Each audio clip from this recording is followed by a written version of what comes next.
Hello, welcome to the Trial and Podcast. I'm your host, Bo. It's my co-host, People's host, Denny. How you going? Not too bad. How are you? I'm good, mate. Cowboys are killing it, so I'm flying.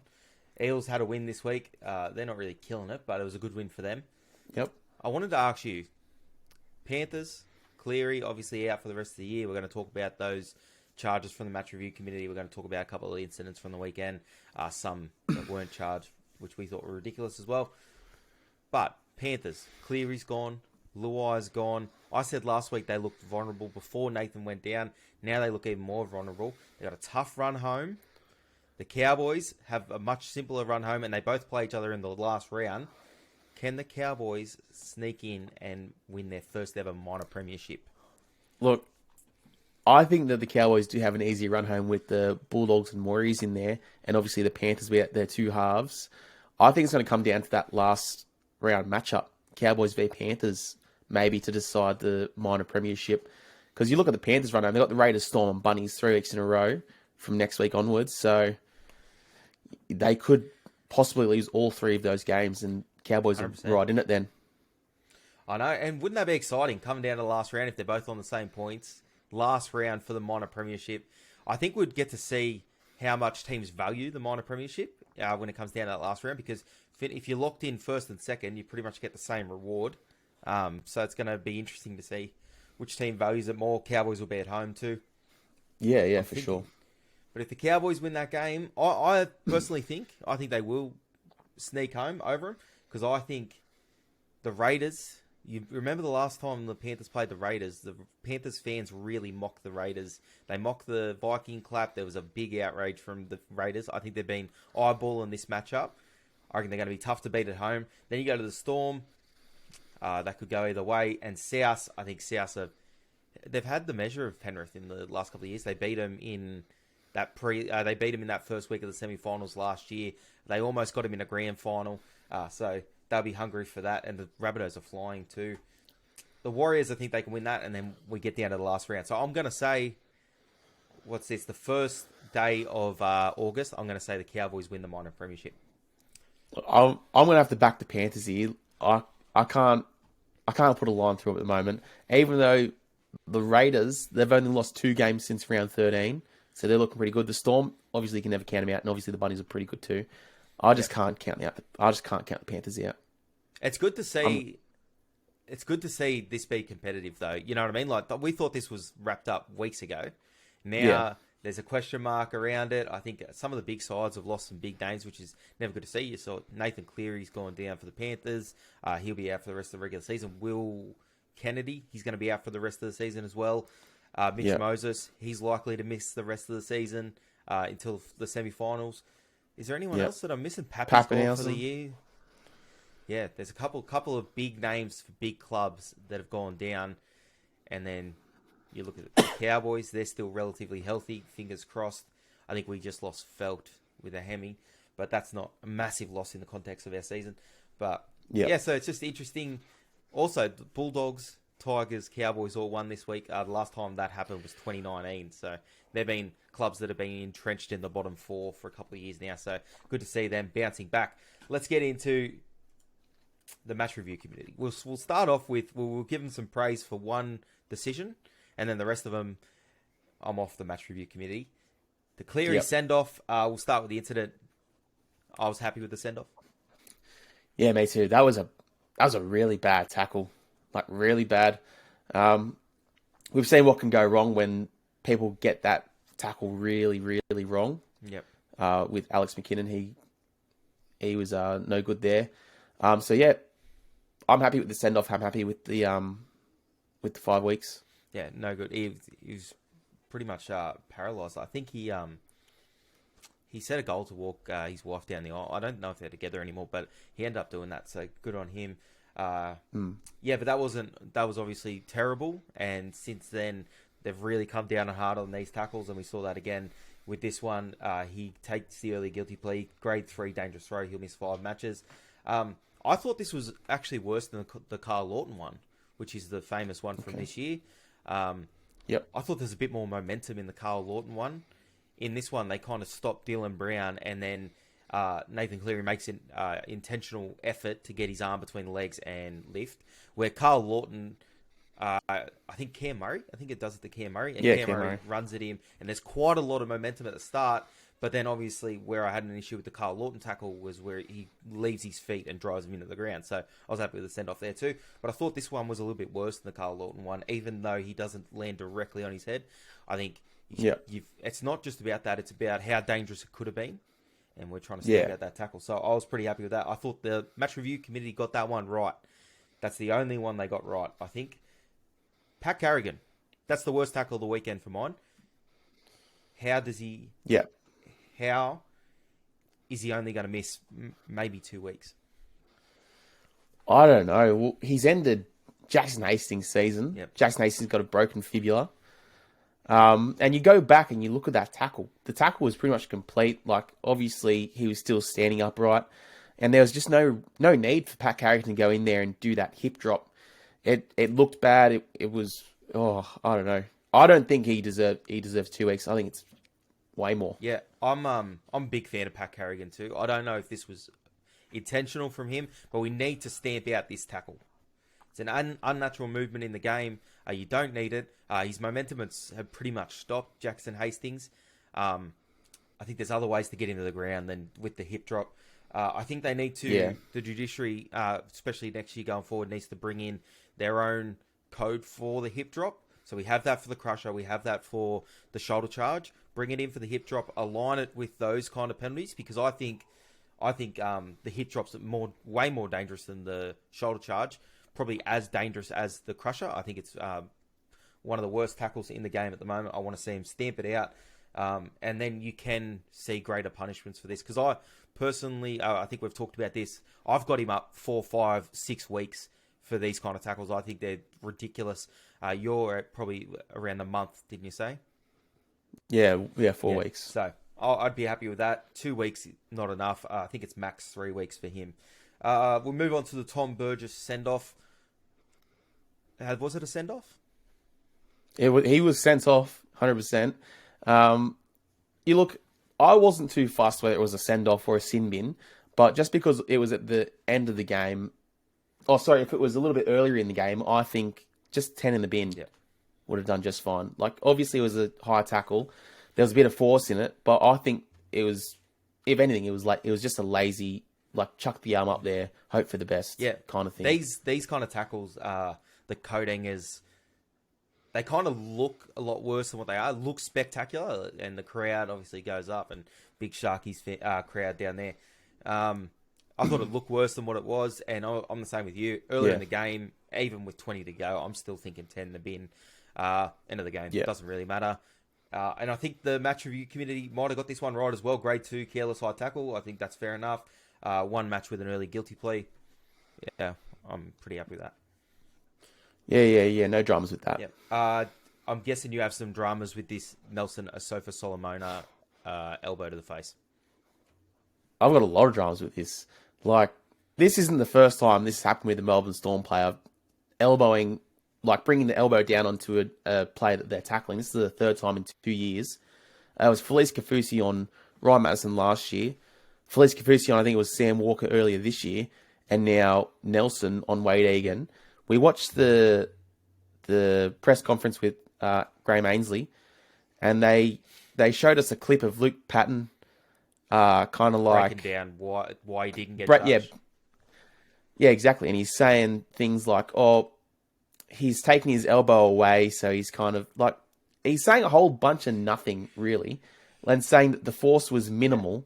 Like, Wade Egan has cracked teeth. Yeah.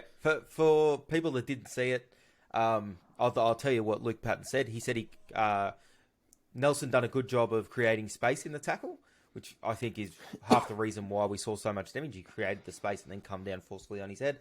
He also said a reason why they maybe didn't give a charge was because Felice was also in the tackle and it was 2 bigger men on a smaller man, which I think is just ridiculous. Could be 10 people in the tackle. If someone elbows someone in the face, that's still not okay.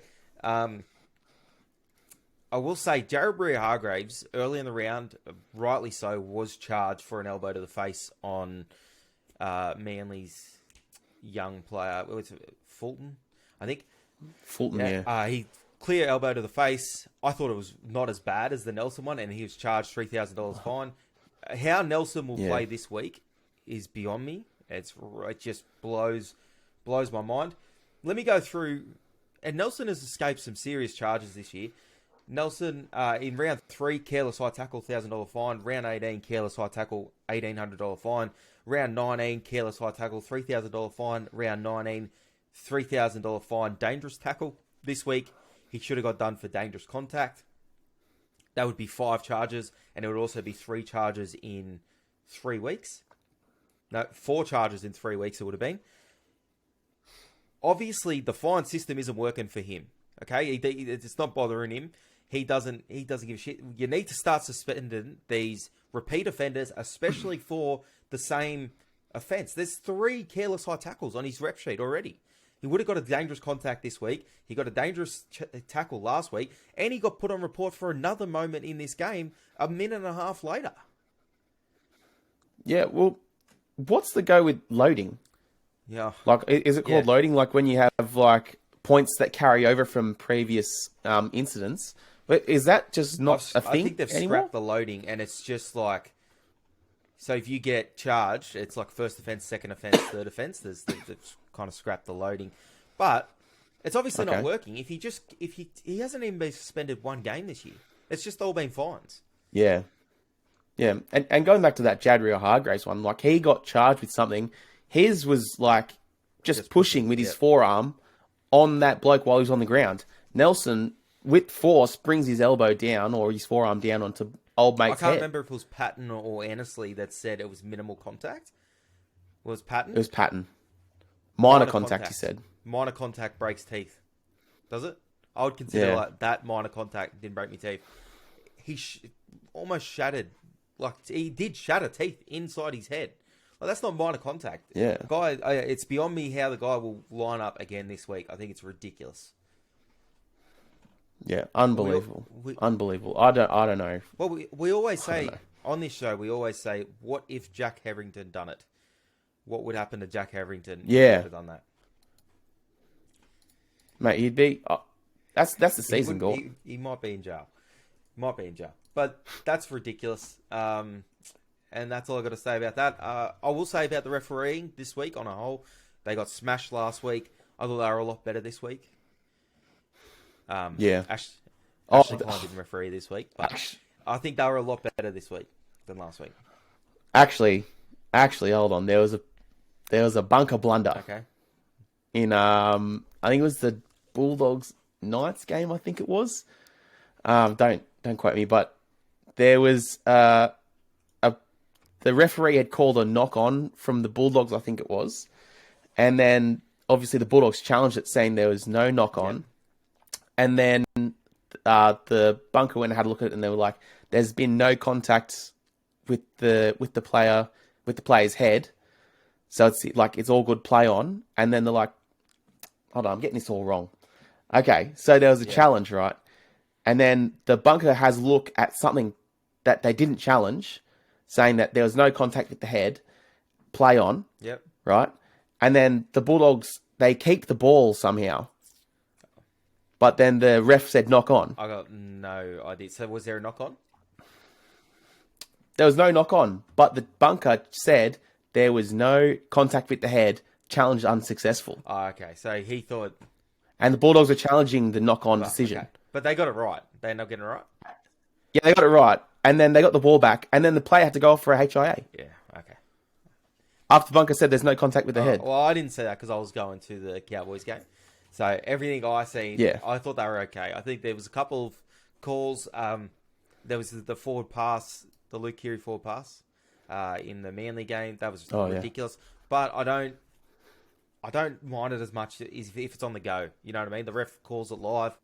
You live with that. Like, that's a 50-50. It wasn't really a 50-50, but you live with those calls as long as it's not the bunker. I hate the bunker.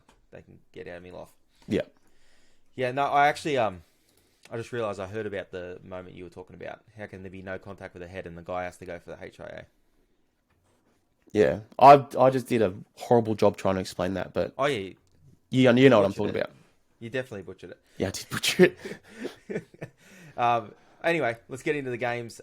Manly versus the Roosters. I thought Manly were really solid here. It was obviously a massive week for them. They were in the media all week. They were actually worldwide in the media. It was covered big time in the US too. We all thought they were going to get bashed. I thought it might have taken a little bit out of the Roosters in this game. I think they struggled to get up for it, and they were really, really bad. They completed 62%. The second half was just a knock-on-a-thon, and I thought the Seagulls were all right. Yeah, the Seagulls, you could tell, like, from the first whistle that they came out, they were real physical. They really wanted that. But, the Roosters, I don't know how they won that game, completing 62%. I don't think it's happened. I don't think it's ever happened. A team completing 62% winning the game. I couldn't watch it. I struggled to watch that second half. I really, really struggled. Good turnout for Manly too down at their home stadium. Yeah, I think that might be the... What do you think for Manly? Is that the nail in their season? They lost to the Dragons. They lost to the Roosters. Two teams that are really close to them on the ladder. Obviously, they're still in the hunt points-wise, but they were two really big games for them.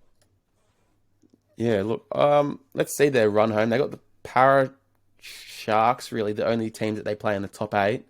But apart from that, the Raiders and Bulldogs, who are not playing that bad of footy at the moment. So That hurts. You never know. It just depends on how the Raiders and Roosters go for the rest of the year. But I'm putting a line for them. I'm saying that the top 8 doesn't change. I think they'll swap spots as it is, but I don't think anyone comes into that top 8. Okay. Yep. Okay. Yeah, that's fair. On to the next one, the Storm Warriors. I didn't get to watch a lot of this. I watched mostly the first half, but you told me you didn't mind this game. Yeah, no. Well, the Raiders, like, even though they lost by 12, they weren't Warriors. Sorry, they weren't actually that bad. Like, they played like pretty decent footy, but obviously Storm. I don't think they what they lose. They lost 4 in a row, did they? They weren't losing 5 in a row. Yeah, 5 in a row.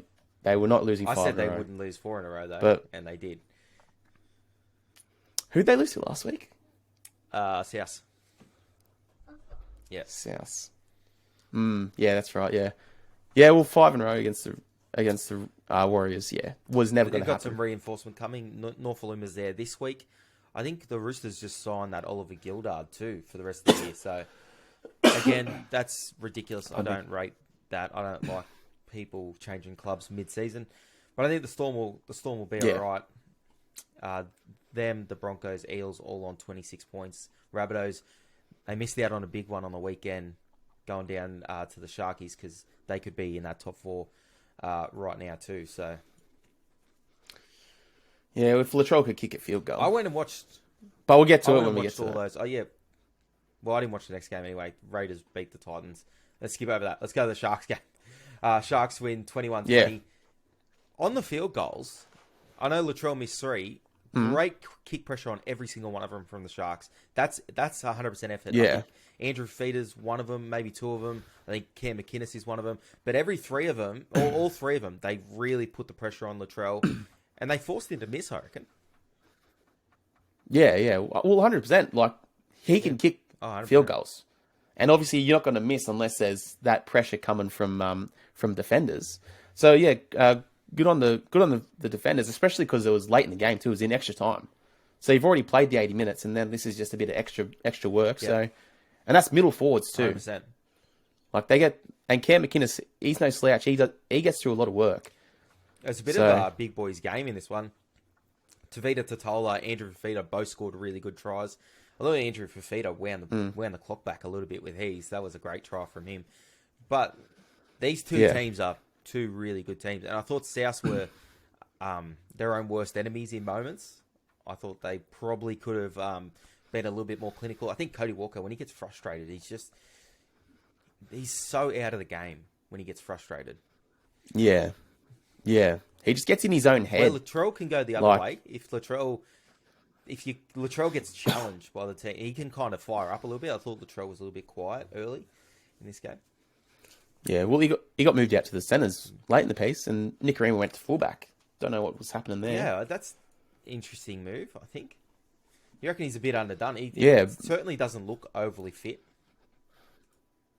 He does not look fit at all. But he barely gets No, he involved in doesn't. the game. But he's not. That's his play style though. He's not an overly active fullback. Yeah, but you got to think even on the kick returns and nothing, he was not jumping for any of No, those balls. Like when the Sharks would put bombs up, he would not jump for the ball. He'd just stand there and wait for it to come to him. He would not contest any of Yeah, it. well, their outside backs. I think that's one of the reasons the Sharkies won this game because they've done a really good job of limiting the back three. I think Latrell does 62 meters, Alex Johnson 92, and they had Jackson Paulo at 100 meters. That's not too many sides would do that. Their back three are usually three biggest meter eaters, so that's really good effort from the Sharks. Yeah. But Latrell didn't really seem interested on the kick returns either. He was mostly just shoveling off to one of the wingers. But last week, sure. I think he had 8 runs. This week he had 6 runs. So I think he's still warming up to it. But when he does get involved, though, it's always effective. He looks good when he's on the ball. He's just not on the ball enough. Yeah. I don't think at the moment. Yeah, maybe just a bit more game fitness and we'll see him get back to his best. Tigers. The mighty Tigers. What a month of footy for the Tigers.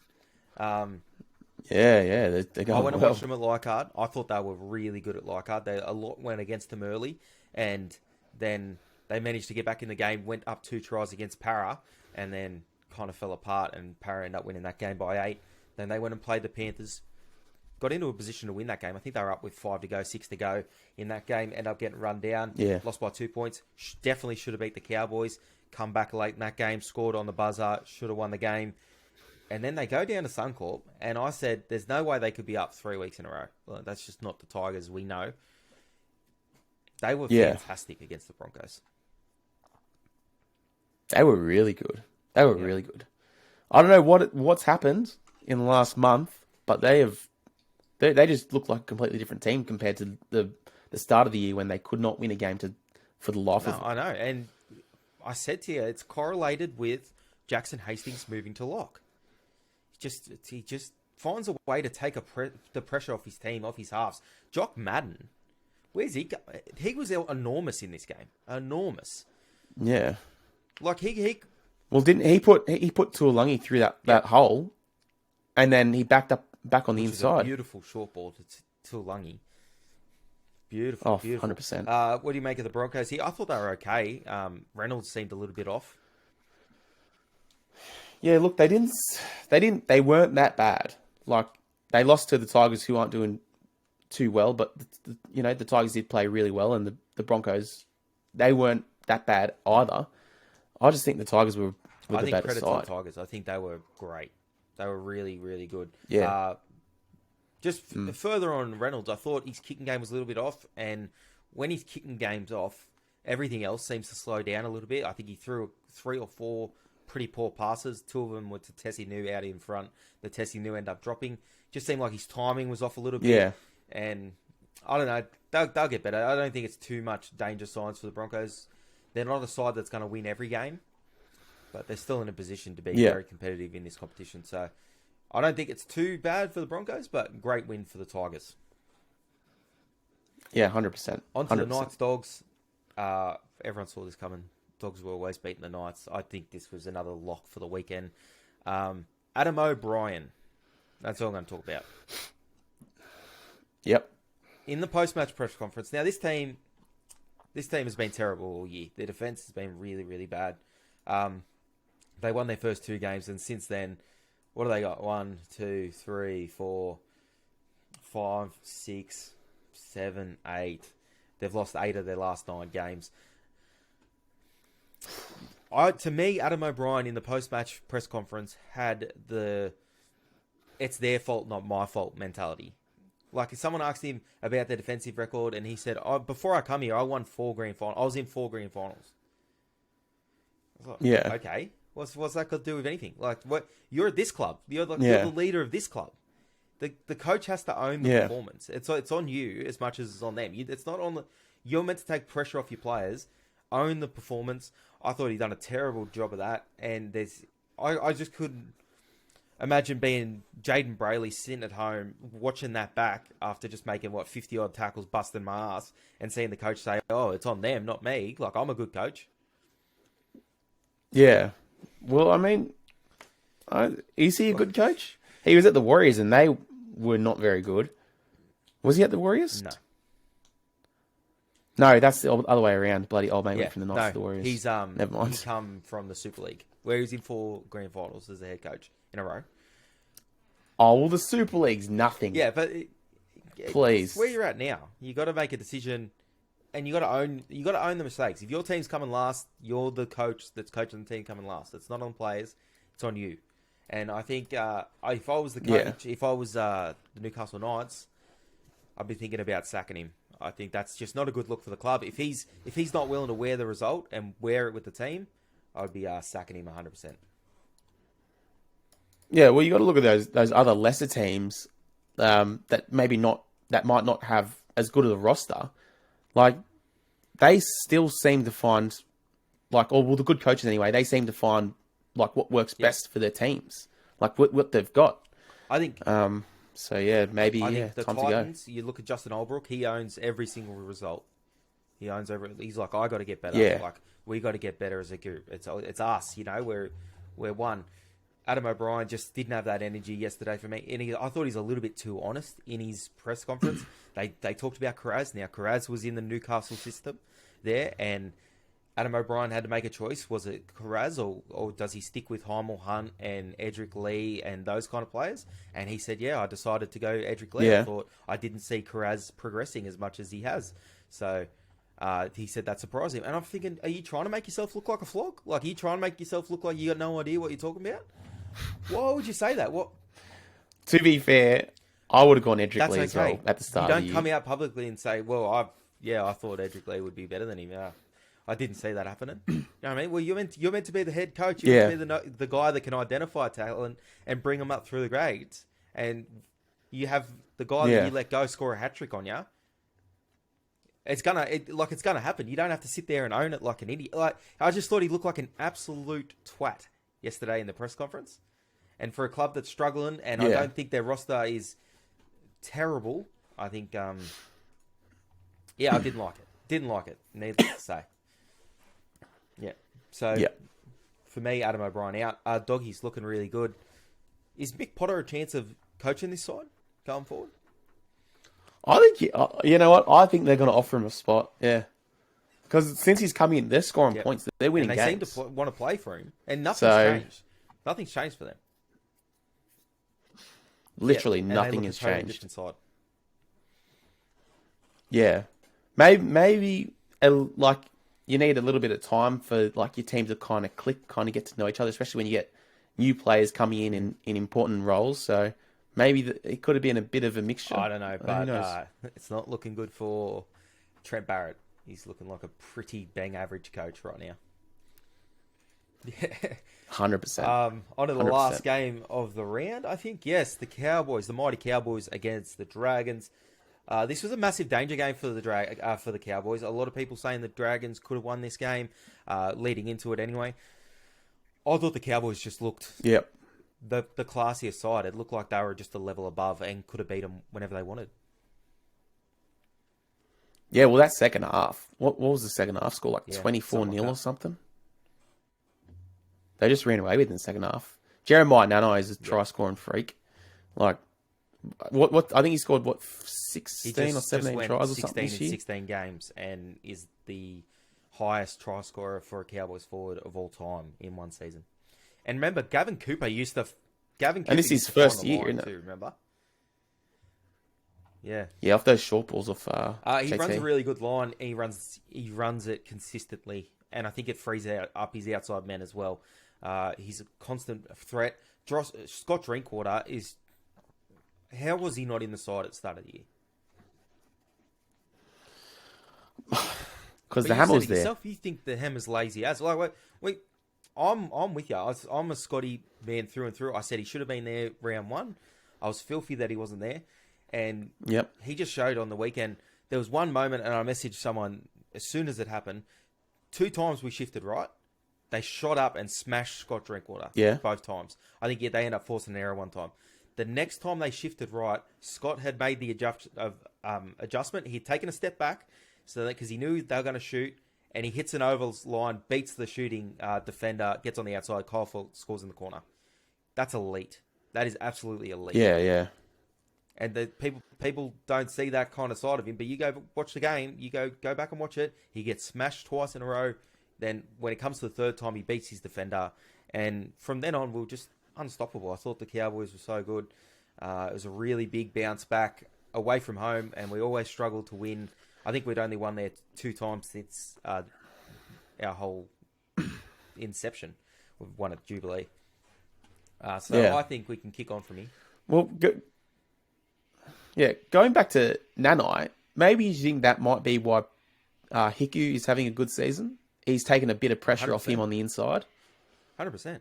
Well, you think about Hiku's constantly had to be a strike centre, where now he doesn't really have to. We've got a strike back rower, we've got a really good fullback, and no one's really thinking about Hiku. So Hiku is getting in those 2-on-1 situations where they were kind of like hanging off him in years past. So I think we're seeing a lot of good things happen around people that are willing to run tough lines. I think Tom Gilbert's a great example of that. I think he's willing to run a really tough line, and they're having success on both edges because of it. The Cowboys have been an absolute revelation, and I'll be the first to say I thought they were destined for the bottom 4, maybe even the spoon this year. I didn't see a lot of upside in their squad, and I don't think I'm the only one that didn't. I think 99% of people thought. I don't think the most The other 1%. Well, I don't think the most diehard Cowboys fan foreseen a top 4 finish. No way. Yeah, no way. It's like in running for the minor premiership too. And a red hot like chance no of one going on deep in earth. this competition. Yeah, because we look back 100%. at that first time they played Penrith, nothing went their way, and it was 6-0 for about half an hour. And nothing went their way. Everything went against them. Cleary put on a show, and I think they had like 10 repeat sets or something in the bloody first half. Like, they're a good side, this Cowboys side, if they can just stay consistent. They get 2 home semi-finals, stay healthy. And that's a big thing in this competition. They're the only ones really in that top echelon of teams right now that are healthy.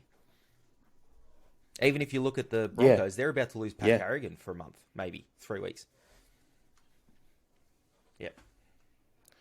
Yeah, and they lost what's his name? Adam Reynolds. They lost Payne Haas for a little bit. They lost Tessier for a little bit. So lucky in that, especially Jason Tamalolo's managed to stay on the field. He got charged with a shoulder charge, which was maybe the night rugby league died. To be honest, it was the softest bloody shoulder charge I've ever seen. But anyway, good bounce back. Looking forward to next week. We'll be back on Wednesday with our Q&A. Big round of footy, and we're going to Melbourne. Flying to Melbourne this week. They remind me. We're flying to Melbourne on the Friday. We'll go watch the Melbourne Storm play the Gold Coast Titans. And then we'll be there on the Sunday to watch the Tigers play the Knights. We're going to Campbelltown. Pick the cracker to go. Oh, that'll burn the house down. Well, tickets are still on sale. They'll be on sale today, next week after the game's done. The Tigers are playing some pretty good footy though, so that'd be nice to see them out there in front of home crowd. Probably get a win, so that'd be nice for them. Thanks for everyone that made it this far, and we'll see you next time.